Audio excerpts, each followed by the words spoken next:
She told the cowboy she was too old for love. He reached into his pocket and pulled out a worn photograph he had carried for 28 years.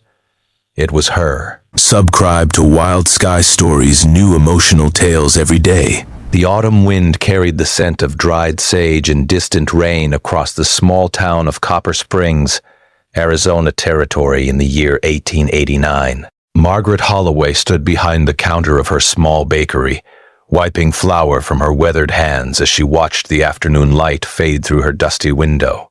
At 47 years old, she had accepted that her life would be measured in loaves of bread and quiet evenings alone. Her husband, Thomas, had passed 8 years ago, leaving her with this small shop and memories that had slowly become softer around the edges.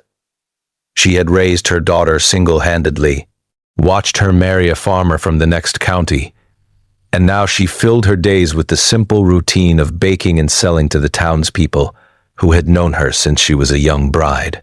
The bell above her door chimed, and Margaret looked up to see a man she did not recognize.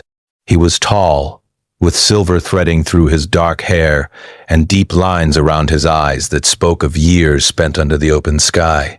His clothes were dusty from travel, and he carried himself with the easy grace of someone who had spent a lifetime on horseback. Samuel Dawson removed his hat as he stepped inside, and Margaret noticed his eyes were the color of storm clouds. He smiled, and something about that smile made her heart skip in a way it had not done in decades. "I heard this was the best bakery in 3 counties," he said, his voice warm and unhurried. "A man in the general store told me your cinnamon bread could make a cowboy forget his troubles." Margaret felt heat rise to her cheeks, something she thought she had outgrown years ago. "That would be Henry giving me more credit than I deserve. What can I get for you, stranger?" Samuel approached the counter, his boots making soft sounds on the wooden floor. He studied the display of breads and pastries with genuine appreciation. "I have been riding for 3 weeks," he said.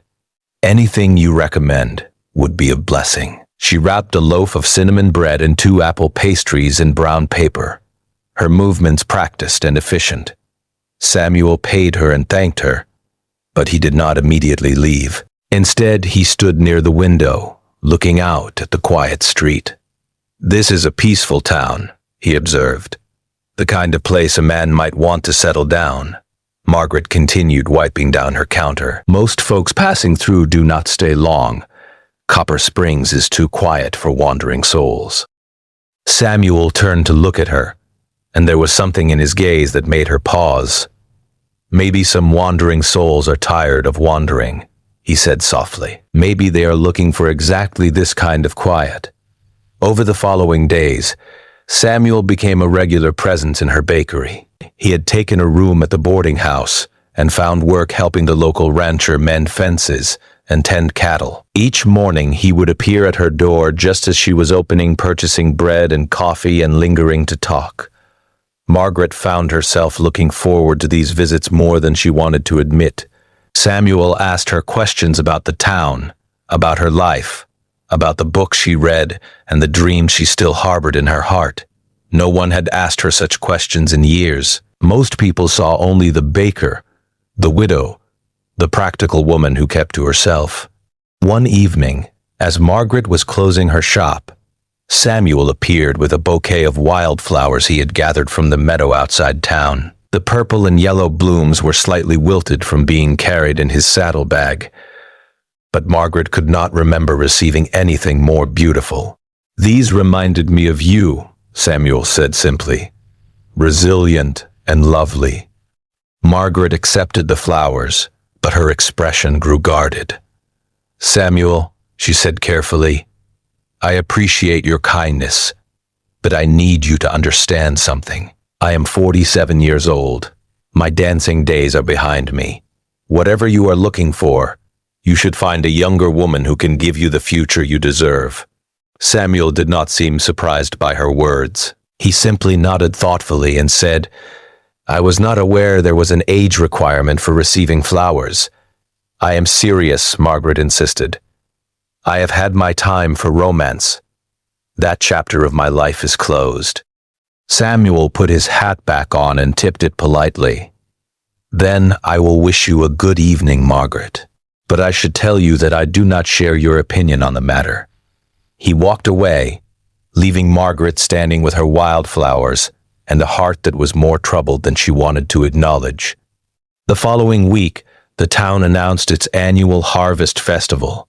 There would be music, food, and dancing in the town square. Margaret had attended every year, helping to organize the baked goods table, but she had not danced since Thomas passed away. Samuel found her arranging pastries on the morning of the festival. He was dressed in his best clothes, a clean shirt and a string tie that made him look distinguished and somehow younger. "Margaret," he said, "I would be honored if you would dance with me tonight." She shook her head firmly. "Samuel, I told you. I am too old for dating, too old for any of this." Samuel stepped closer, and his voice grew gentle. "I did not ask you for a date. I asked you for a dance, and if I may say so, you are just right for dancing. Dancing does not have an age, Margaret. It only requires a willing heart." Margaret felt tears threatening at the corners of her eyes, but she blinked them away. "Why me?" she demanded. "There are younger women in this town, prettier women. Women without all these years written on their faces. Why do you keep pursuing a tired old baker?" Samuel reached into his vest pocket and withdrew a small, worn photograph. The edges were frayed, and the image had faded with time. He handed it to Margaret, and she looked at it with confusion that slowly transformed into shock. The photograph showed a young woman, perhaps 18 or 19, standing beside a covered well. She was wearing a dress with small flowers on it, and she was laughing at something outside the frame of the picture. It took Margaret several moments to recognize herself, but when she did, her hands began to tremble. "Where did you get this?" she whispered. Samuel's voice grew thick with emotion. "I have carried this photograph for 28 years, Margaret. I was the one who took it the day before I left Copper Springs to drive cattle to Montana." Margaret looked up at him, searching his face, trying to find the young man she had known so briefly in the weathered features before her. "Sammy?" she breathed. "Sammy Dawson?" Samuel nodded, and she saw that his eyes were glistening. "I was 19 years old and too proud to tell you how I felt before I left. I thought I would come back in 6 months, make my fortune, and then ask your father for your hand. But life had other plans." Margaret sank into a nearby chair, overwhelmed by memories she had not visited in decades. She remembered Sammy Dawson, the young ranch hand with the easy smile and the storm-gray eyes. She remembered the way he had made her laugh, the way he had looked at her like she was the most precious thing in the territory. And she remembered the morning he had ridden away, promising to return soon. But he had never returned, and a year later she had married Thomas Holloway, a good man who had loved her well. "I waited for you," she said, her voice breaking. "I waited for 2 years, Sammy. What happened to you?" Samuel pulled another chair close and sat facing her. His hands found hers, and she did not pull away. "I drove the cattle to Montana, but on the way back there was an accident at a river crossing. I was pulled downstream and nearly drowned. A trapper found me and nursed me back to health. But it took months. By the time I recovered, I heard you had married." Margaret closed her eyes, tears sliding down her cheeks. "I thought you had forgotten me." "I never forgot," Samuel said. "Not for a single day in 28 years. I traveled, I worked, I built a life of sorts, but I never married. I could not give my heart to anyone else because I had already given it to a girl by a covered well who laughed like music."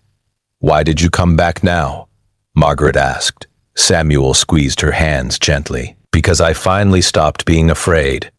I spent so many years thinking you were happy with another man, and I did not want to disrupt your life. But when I heard that Thomas had passed, I wrestled with myself for 8 more years, wondering if I had any right to come back. Then I realized I was running out of years to wonder. I decided I would rather know, even if you sent me away, than spend the rest of my days asking myself what might have been. Margaret looked at this man who had carried her photograph across decades and distances, who had never forgotten the girl she used to be. And she realized that beneath the silver hair and weathered skin, she could still see Sammy Dawson, the boy who had made her believe in love. "I am not that girl anymore," she said softly. "I am an old woman with gray in my hair and aches in my bones." Samuel lifted her hand to his lips and kissed it gently. "And I am an old man who has dreamed of dancing with you for 28 years. I do not see an old woman, Margaret. I see the same spirit, the same fire, the same beautiful soul that captured my heart when I was too young and foolish to fight for it. I am not too young and foolish anymore. I have learned that love does not expire, and neither does hope." That evening, the Harvest Festival filled the town square with lantern light and fiddle music. Couples young and old swirled across the wooden dance floor that had been laid over the dusty ground. Children ran between the tables, clutching candied apples, while the older folk sat in chairs along the edges, tapping their feet to the rhythm. Margaret stood at the edge of the gathering, wearing the nicest dress she owned. It was deep blue, the color of evening sky, and she had pinned her graying hair up in a style she had not attempted in years. Her heart was pounding like she was 18 again. Samuel appeared beside her, extending his hand. "May I have this dance, Margaret?" She looked at his hand, then at his face, then at the couples moving gracefully under the stars. For a moment she thought of all the reasons she should say no. The years, the loss, the fear of opening her heart again only to have it broken. But then she thought of 28 years of separation, of parallel lives lived in loneliness, of a photograph carried like a prayer. And she placed her hand in his. "Yes," she said. "Yes, you may." The music swelled as Samuel led her onto the dance floor.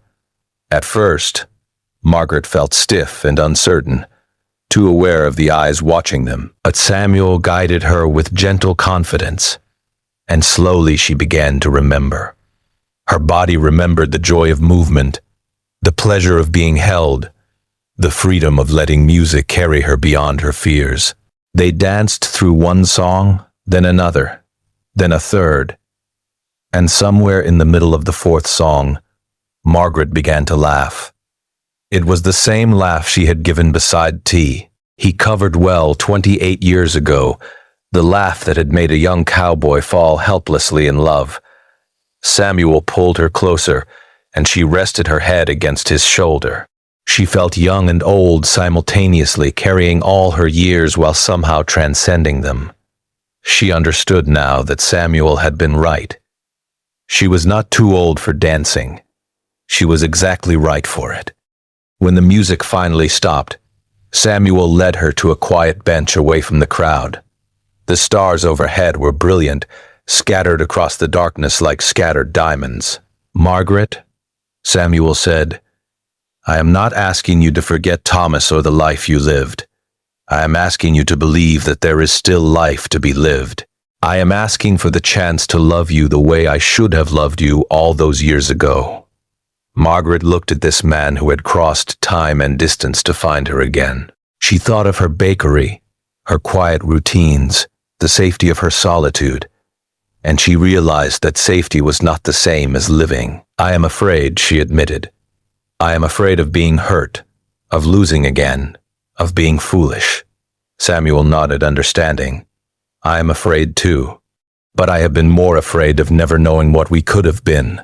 I would rather have 1 year of loving you than another 28 years of dreaming about you." Margaret reached up and touched his weathered face, tracing the lines that decades had carved there. "You kept my photograph all this time." Samuel covered her hand with his own. "You kept my heart all this time." The photograph was just a reminder of where it belonged. She leaned forward and kissed his cheek, a gentle promise that needed no words. When she pulled back, she was smiling through her tears. I suppose, she said, that if I am just right for dancing, I might be just right for other things too. Samuel's face broke into the same smile she remembered from 28 years ago, unchanged despite all the years between. I was hoping you might feel that way. They sat together under the stars, listening to the distant music and the sound of their own heartbeats. They talked about the years they had lost and the years that might still come. They talked about fear and faith, about loss and hope. And when the festival ended and the townspeople began walking home, Samuel walked Margaret to her door above the bakery. "Good night, Margaret," he said. "Thank you for the dance. Thank you for coming back," she replied. As she watched him walk away toward the boarding house, Margaret realized that her life had changed in a single day. She had thought her story was finished, that all her chapters had been written. But she had been wrong. There were pages yet to fill, songs yet to dance to, love yet to give and receive. She was 47 years old, and she was just right for dancing. Samuel returned to Copper Springs every morning after that, and eventually he stopped leaving at all. 6 months later, they were married in a small ceremony witnessed by the entire town. Margaret wore wildflowers in her hair, and Samuel wore the biggest smile anyone had ever seen on a man his age. They ran the bakery together, side by side, and every evening after closing, they would push back the tables and dance in the flower-dusted space where Margaret had once thought she would grow old alone. Sometimes their daughter would visit with her children, and they would watch their grandmother dance with the silver-haired cowboy who looked at her like she was still the most beautiful girl by the covered well. Margaret had told the cowboy she was too old for dating, but Samuel had seen what she could not. He had seen that love does not count years, it counts moments. And they still had so many moments left to share. She was not too old. She was exactly right. And, together, they proved that the best love stories are not always the ones that begin in youth. Sometimes, the best love stories are the ones that come home at last.